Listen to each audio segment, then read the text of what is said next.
Le film nous présente une femme nommée Grace, qui roule sur une autoroute de nuit avec son fils Evan. Ils discutent de quelque chose, et soudain un SUV s'écrase sur leur voiture, qui s'enfuit immédiatement du lieu de l'accident. Depuis, la vie de la famille a été bouleversée. Grace a réussi à survivre, mais le petit Evan n'a pas pu être sauvé. Au bout d'un certain temps, la famille a décidé de vendre sa maison et de déménager. Grace vit très mal ce deuil, et Lucy, la fille du premier mariage de son mari, a été renvoyée de l'école pour avoir consommé des substances illicites. Philippe, le chef de famille, travaille comme psychiatre et doit écouter les patients avec leurs problèmes jour après jour. Un jour, l'une des patientes, Daphné, confie à l'homme qu'elle a finalement réussi à rompre sa relation avec son petit ami, Eric, qui était un véritable psychopathe et cherchait à la contrôler en toutes choses. Nous voyons Philippe donner une conférence dans un institut de psychiatrie. L'homme nous parle d'une patiente de son cabinet, Daphné, qu'il a nommée Marie pour préserver le secret médical. Issue d'une famille aisée, la jeune fille est la cadette de 2 enfants, sa mère souffrant de dépression et son père de troubles bipolaires. Lorsque Daphné avait 11 ans, sa mère s'est retirée de la vie et, depuis lors, la jeune fille a également tenté à plusieurs reprises de quitter la vie. Aucun traitement n'a aidé Daphné. Le médecin a alors essayé une nouvelle méthode de psychothérapie, radicale, qui consistait à parler au patient sur un pied d'égalité et à lui faire part de tous ses problèmes, et depuis lors, Daphné s'est rapidement améliorée. Elle a aujourd'hui 22 ans et sa vie s'est améliorée. Après les conférences, Philippe a été abordé par sa collègue, Vanessa. La femme se dit inquiète pour lui et sa femme, mais Philippe lui assure que tout va bien, et ils conviennent de rencontrer les 2 familles pour le dîner de ce soir. Sur le chemin du retour, cependant, Philippe reçoit un appel de Daphné, l'informant que la meilleure amie de la jeune fille, Joanne, est décédée, après avoir été renversée par une voiture dont le conducteur a pris la fuite. Le médecin a dit qu'il viendrait voir la jeune fille immédiatement, mais Daphné lui a assuré qu'elle pouvait s'occuper du problème et lui a promis qu'elle viendrait au rendez-vous demain et qu'ils discuteraient de tout cela à ce moment-là. Ce soir-là, au dîner, la police s'est présentée sur le pas de la porte. Il s'avère que Daphné a quitté le monde des vivants en sautant du toit. Sur les lieux de l'incident, son frère, James, tente de retrouver le corps de la jeune fille, derrière un cordon de sécurité. Philippe s'est approché de lui et lui a présenté ses condoléances. James se reproche tout. Le lendemain, Vanessa conseille à Philippe de prendre des vacances pour réfléchir, car la mort d'un patient est une grande tragédie. L'homme promet d'y réfléchir. Bientôt, James arrive chez lui et veut voir Philippe, mais Grace et Lucy lui ouvrent la porte. James l'informe qu'il veut rendre à Philippe un livre qu'il a donné à lire à Daphné. Grace invite James à dîner et il accepte. Au cours du dîner, un homme raconte à ses nouveaux amis qu'il vient d'écrire un roman, Casting a Shadow. Grace et Lucy sont fascinés par l'invité. Le lendemain, Philippe passe voir le mari de Vanessa, qui travaille dans une maison d'édition. L'homme lui a demandé de trouver le livre, Casting a Shadow, car il n'a pu le commander nulle part. Pendant ce temps, Lucy revient de sa nouvelle école.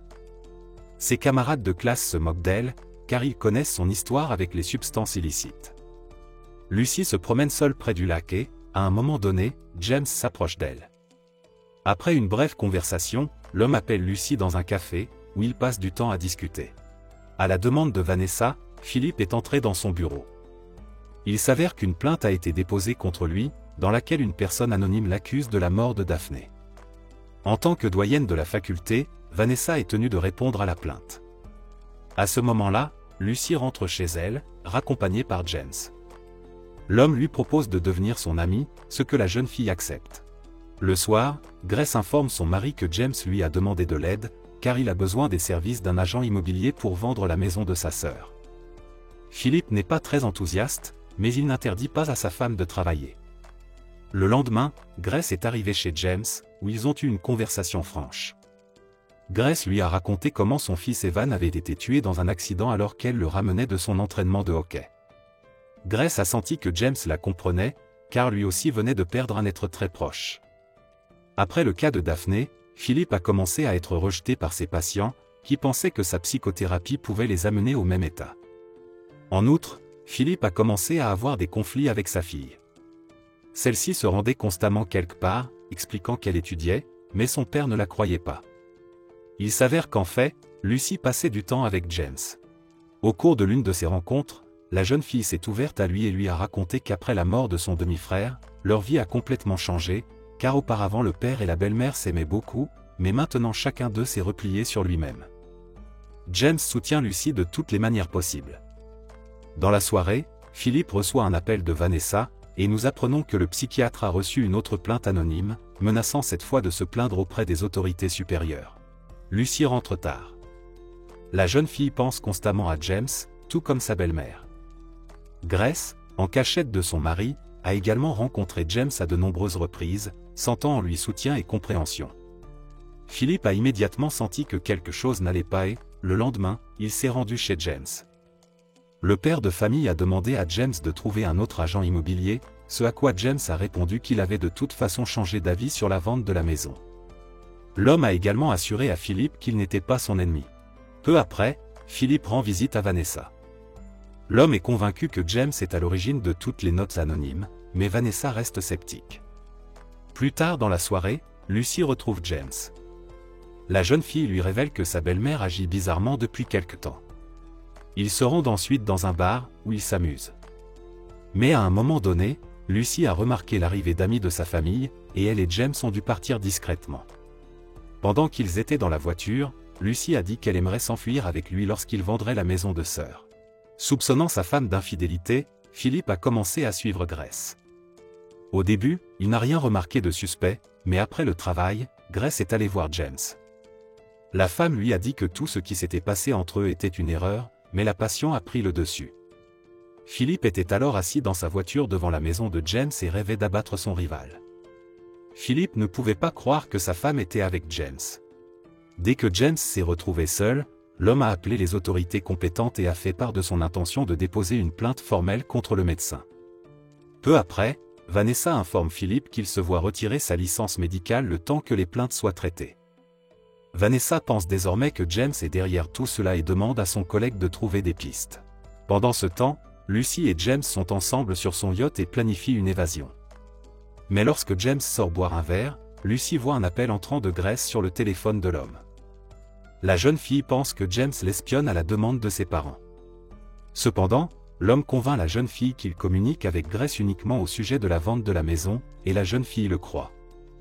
James demande à Lucy de rentrer chez elle et de préparer ses affaires, et le soir, ils s'enfuiront ensemble. Grace est tourmentée par la culpabilité. Le soir, elle et son mari ont une conversation franche. Philippe demande à sa femme de lui pardonner le fait qu'après la mort d'Ewan, il s'est éloigné d'elle et l'a laissée seule avec son chagrin.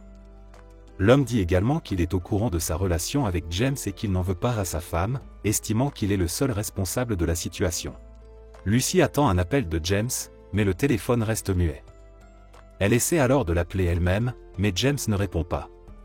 Le lendemain, elle n'a aucune nouvelle de lui non plus, et Lucy se rend compte qu'elle a été trompée.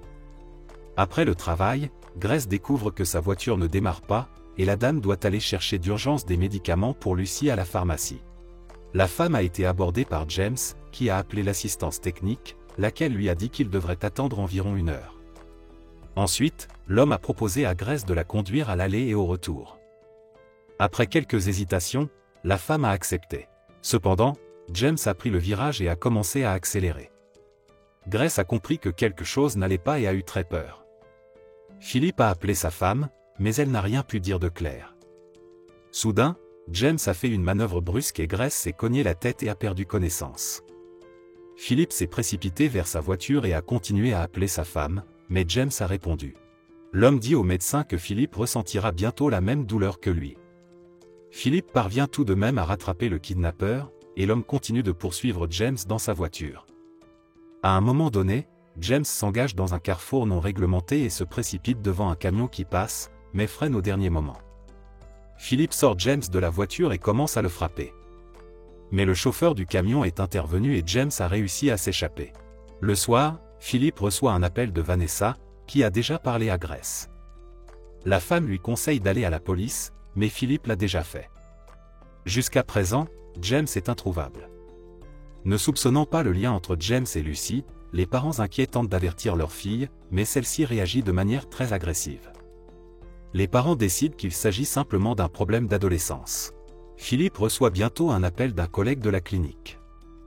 Celui-ci l'informe que James est sous leur responsabilité et qu'il s'avère qu'il souffre de troubles mentaux et d'hallucinations.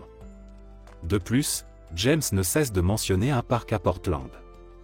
Le patient a déclaré qu'il ne parlerait qu'à Philip. À la demande de ses collègues, Philip arrive à la clinique. James lui demande d'abord s'il connaît Eric, le petit ami de Daphné. La patiente lui avoue alors que Daphné a noté tous les détails de ses séances avec Philip. James a tout lu, et a ainsi appris absolument tout sur la vie de Philip, sa relation avec sa femme, sa fille, la mort de son fils, et tout le reste. Philip demande l'interruption de la séance car James a commencé à se comporter de manière inappropriée et il est emmené dans un service. Le patient demande au médecin de l'écouter, car il n'a pas encore donné tous les détails, mais Philip ne veut pas en entendre davantage. Cette nuit-là, Philip a été réveillé par un appel téléphonique. James avait réussi à s'emparer du téléphone et demandé au médecin de lui expliquer ce que signifiaient les cliquetis dans sa tête. Le lendemain, Philip a parlé à Vanessa et lui a dit qu'il ne voulait plus rien avoir à faire avec James. Sa collègue l'a calmé et lui a dit que James avait été placé en isolement. Ce soir, Philip et Grace ont dîné chez Vanessa et son mari. Vanessa a annoncé que Philip allait récupérer sa licence médicale et son mari, comme promis, lui a offert le livre « Casting a Shadow ». Cependant, au dos du livre, sur une photo de l'auteur, Philip a vu un homme complètement différent de James. C'est ainsi que Philip a compris que pendant tout ce temps, sa famille avait été traquée non pas par James, mais par Eric, le petit ami de Daphné qui se faisait passer pour son frère. Eric ne pouvait pas accepter que Daphné l'ait quitté et a rejeté la faute sur le psychiatre. Il a ensuite décidé de régler le problème de Joy, l'ami de Daphné, puis celui de la jeune fille. L'homme a tout organisé comme si la jeune fille avait volontairement décidé de quitter sa vie à cause de la mort de son ami. Philip avertit ses collègues de la clinique qu'ils ont maintenant un dangereux psychopathe dans leur service, mais à ce moment-là, Eric a déjà tué l'aide-soignant et s'est échappé. Eric est arrivé chez Lucy, qui s'est d'abord réjouie, croyant que son amant était revenu pour elle, mais a ensuite réalisé qu'elle était prise au piège. Eric s'est emparé de la jeune fille pendant que Grace et Philip rentraient chez eux, appelant les services d'urgence en chemin. Une bagarre a éclaté entre Philip et Eric, et ce dernier n'a pas tardé à prendre le dessus. Mais Grace est venue à la rescousse, attaquant Eric avec un patin de hockey laissé par Evan. La femme a infligé à Eric des blessures incompatibles avec la vie. La famille est réunie, et c'est alors que les sirènes des voitures de police qui arrivent se font entendre. C'est la fin du film. Merci à tous d'avoir regardé ce film jusqu'au bout. Donnez un like à cette vidéo. Écrivez dans les commentaires ce que vous pensez de ce film, et rendez-vous dans de nouvelles vidéos.